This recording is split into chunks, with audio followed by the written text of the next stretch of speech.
question. So let's talk about it. The follow-up question was from 1991.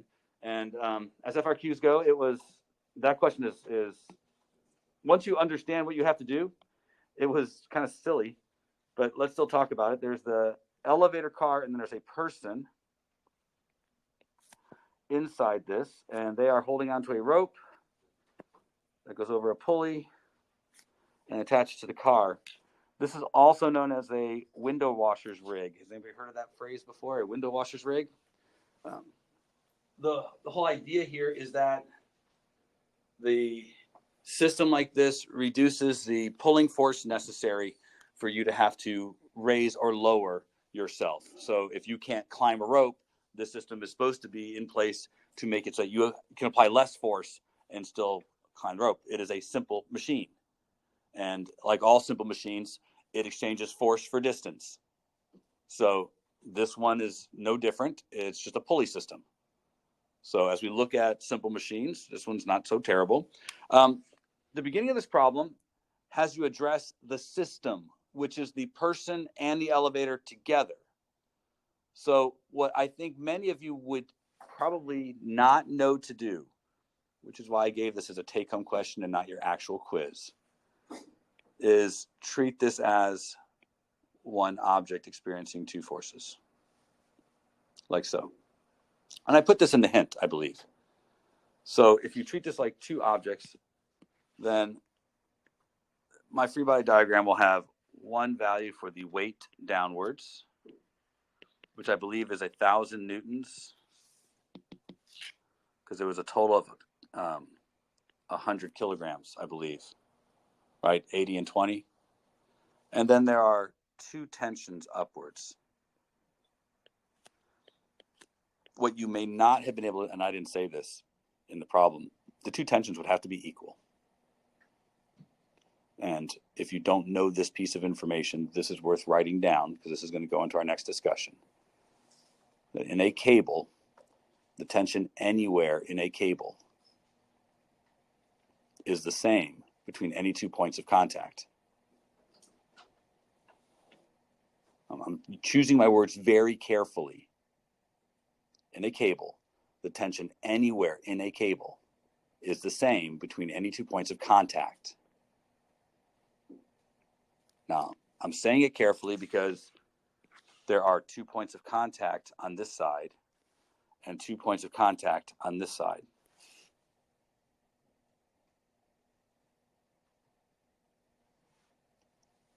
In real life, which for us, our problems will start more real life stuff in second semester, the tension on the left does not have to be equal to the tension on the right. They would have to be different if your pulley has mass and requires an unbalanced force to turn it. This problem stipulated that the pulley was massless, and because of that, the tension was the same on both sides of the pulley. I'm setting you up for a problem we'll have to do next year when we begin to look at rotational inertia.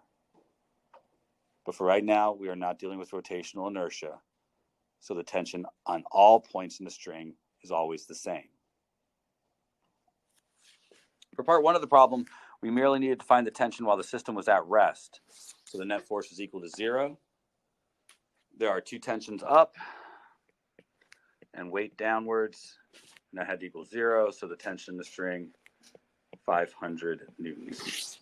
So you and the elevator together required 1,000 newtons of upwards pulling force. To hold yourself in place, you only have to hold half. Now, I think part two of the problem, they have you beginning to pull down on the rope, and therefore you are moving the system upwards, but you're not just moving it at a constant velocity.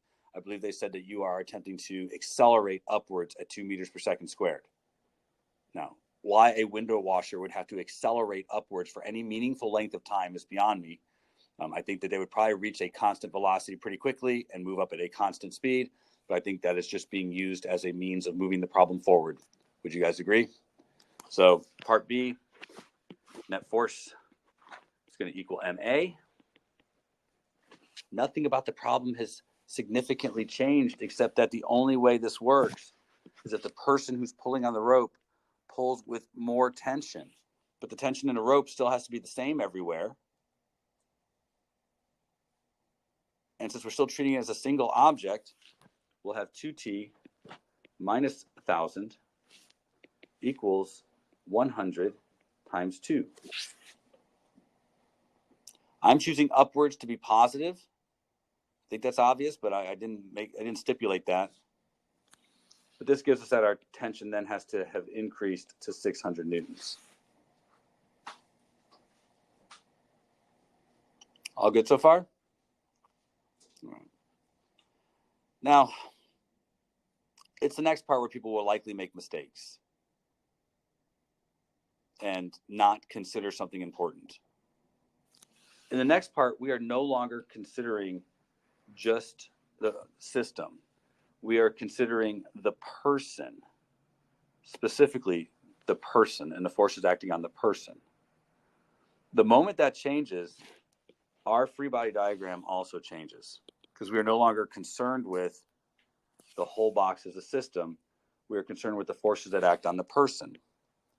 And the person is experiencing a different set of forces than the elevator system. They are only connected to one rope, so they're experiencing one tension. But their feet are in contact with the floor, and the floor is providing a normal force.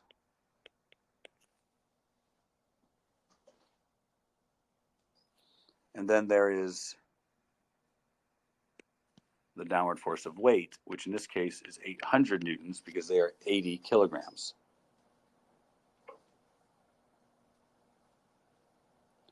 Now, I believe we're asked to figure the normal force out while the person is accelerating, which means our tension is still 600 newtons. They are applying 600 newtons of force to the rope. They're the ones pulling the rope out. Their weight is 800, so we have 600 upwards plus a normal force has to equal, we have 600 upwards plus the normal force minus 800 has to equal 80 times 2. Net force equals MA. These are the three forces acting on the object. So 80 times 2 is 160. 600 minus 800 is negative 200. So normal looks to be 360 newtons. Does that seem okay? So, little nuance here. The floor doesn't pull up with an equal amount of force as the tension, because some of that tension in the rope was used to move the elevator. Because of that, we get a little bit less of that force because we needed to move the elevator upwards, but the floor only has to move you upwards. So it applies a little bit less force there. All right. Is that good? Pretty solid? Questions about that? Go ahead. Is that the tension of the rope at all, or is that just the tension of one side of the rope? Your question makes sense, but I'll remind you that once you have found the tension in the rope, the tension is the same everywhere in the rope. So any point on the rope is experiencing a total tension of either 500 or 600 newtons. The fact that the rope was connected basically back to itself, on the elevator, still means that each side of the rope was experiencing a total of 600, but everywhere in the rope was experiencing 600. Okay. What makes this a simple machine is that clearly the elevator system weighs more than that, but the rope itself is being used to distribute the force, and that's at the expense of distance, meaning that if you pull out 1 meter of rope, how high does the elevator actually go? It won't be a meter. It'll be half a meter. Because if you pull out 1 meter of rope, half of that meter is going to come from one side of the pulley, and the other half is going to be on the other side of the pulley. So the elevator only rises half a meter for every 1 meter of rope you pull out. That's how a pulley works. you get less force, but it's the expense of distance. So the distance you have to cover now is a meter of rope for every half meter your elevator rises. So if you want to go up a couple of floors, you will have to pull up twice as much rope as the number of floors you're going to climb. As a window washer's rig goes, that's the trade-off of using the pulley. All right. I want to talk about something else today, unless there's any questions about this. So we're going to talk about a new topic. So a uniform circular motion question that employs a single body and is at what I feel is the appropriate level of difficulty for what we talked about on Friday is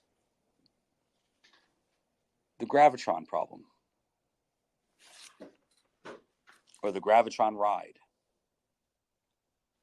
I think I introduced the concept of it on your way out when the bell was ringing on Friday. But the Gravitron is one of those rides where you feel as though you are flung up against the wall as the whole thing spins. You guys know what I'm talking about? If you've ever been at the fair and been fortunate enough to ride one of these rides or unfortunate enough to ride one of these rides, they come in two flavors. There is the one that is actually called the Gravitron, which generally is an enclosed space with indoor-outdoor carpeting on the wall. It's dark. Maybe there's some neon lights inside. You and all of your pals enter. You all walk to a space in the wall. They spin the thing, and you hear lots of usually loud music while you're spinning around, being stuck to the wall. Oftentimes, it's accompanied by the floor sinking out of the way for a few seconds, so you feel like you are smashed up and suspended against the wall. Anybody ridden that one? Because there's the other version of the ride where you have little divided chain link little sections. You get your own little chain link section, but this one is completely open. So you can watch all the people spinning around on it. And then usually this thing is connected to a lever arm, so the whole ride can be tilted sideways for mass enjoyment. How many of you have ridden one of these? So very few of you have ridden these rides. Have you seen what I'm talking about? Now they've definitely taking this to the next level in some places where they put a couple of spinning platform and then they have a big thing like this and the whole thing is like on a pendulum and swings back and forth. You seen one of those? I'm not worried about my own safety. My worry is that the guy who maintains this doesn't look particularly well versed in the whole mechanical engineering universe. All three of his fingers and two teeth doesn't always instill me with a lot of the confidence I would tend to like to have on, a person who's in charge of watching my life. But very few people actually get injured on these rides each year. So you're probably safe at the state fair to enjoy one of these. I say probably because I say they're generally safe. But we're going to talk about this problem. I want you to assume that the ride itself has a radius of capital R.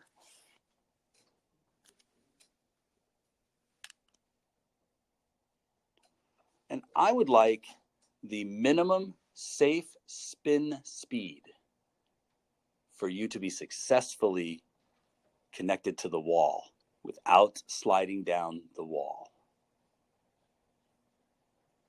I'll say it again. I want the minimum safe spinning speed for you to be successfully connected to the wall without sliding down the wall. Let's assume we have a coefficient of static friction of mu s between you and the ground, or you and the wall, and that you have a mass of m. And again, the ride has a radius of r.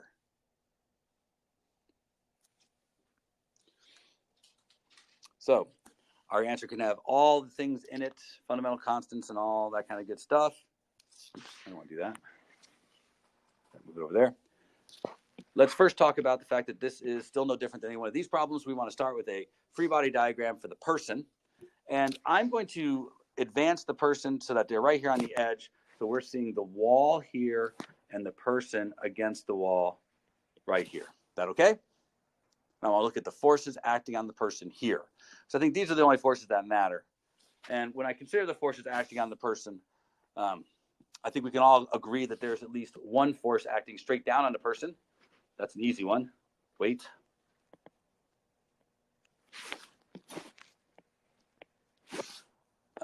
Probably another force acting on the person. What's another force that's acting on the person?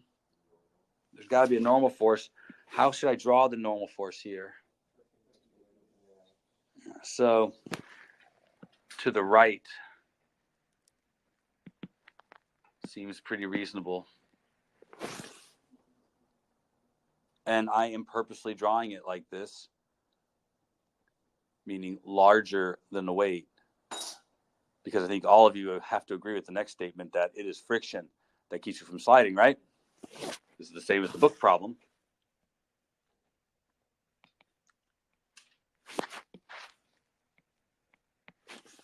And that's it. These are the only forces that act on you in this system. They must be unbalanced or you can't travel in a circle. That's actually quite the important consequence of this ride. And one that I probably should at least exaggerate a little bit.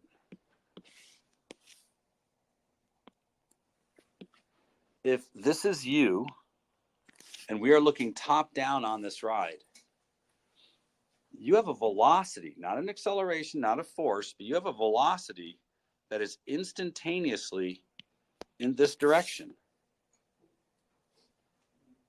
You would probably not want your velocity to stay in that direction. You understand what that would mean, right? If your velocity stays in that direction, you are leaving the ride. You are exiting it. If you would like to stay in the ride, you need your velocity to change directions. So you travel in a circle. Otherwise, you exit the ride. So the forces on you have to be unbalanced for you to travel in that circular path. Now, you tend to feel as though you're being thrown back. That's not what's happening. Your inertia wants you to travel along this path. Your inertia doesn't want to change direction. Your inertia doesn't want to change at all. That's the whole definition of inertia. It tries to not change. So it is the wall that applies a normal force to get your velocity to change direction. Now, this problem is not particularly difficult to execute. Net force in the y direction has to equal 0. That one's not too tough. That means friction has to equal mg.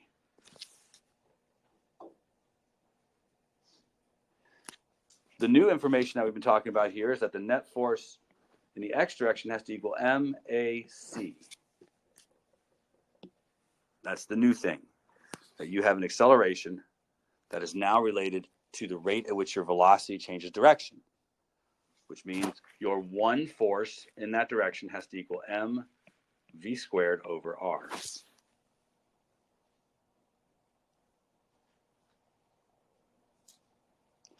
This is a threshold problem, and it involves an inequality. And I know that has to be the case because right now, the only thing that connects these two things together is the mass. And I don't think that's the variable I want to use to connect these two things together. I think it's best that we consider that we're probably going to have to try and work the coefficient of friction into this problem, which suggests that we would probably like to work this inequality into our problem. Whenever an inequality is going to be used, I would highly encourage you to substitute into the inequality. Will make your life easier, which is going to give me mg less than equal to mu s times m times v squared over r.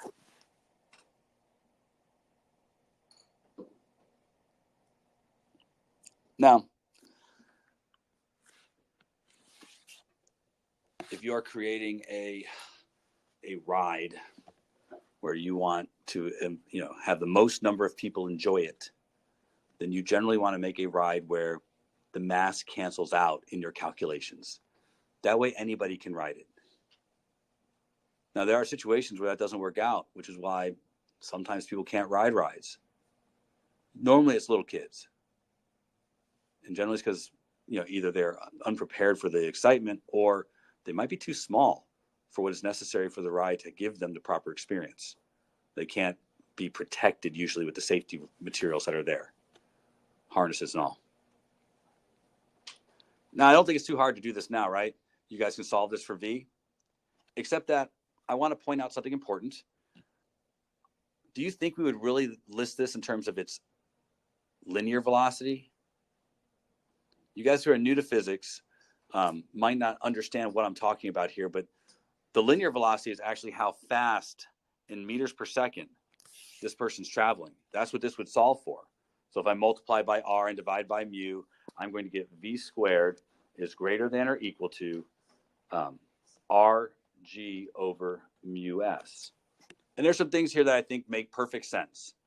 The stickier the surface is, the slower you can spin your ride. So if I increase how sticky the surface is, I don't have to spin the ride as fast. That should make good sense. I don't need as much of your inertia to hold you against the wall. So that makes sense. Also, if I increase R, I can slow the ride down too. So the size of these rides generally is however big it is to fit on the back of a truck. So the speed isn't usually based on R. R is based on the size of the truck they transport it on. But generally, they don't have to spin it particularly fast. But this linear speed is not often what we would use. We would use probably an angular speed, something like rotations per minute or rotations per second. So I want you to be aware that there's more than one way to measure velocity here. We don't have to measure it in terms of meters per second. For a ride, it might be better for us to deal with what's called the angular velocity.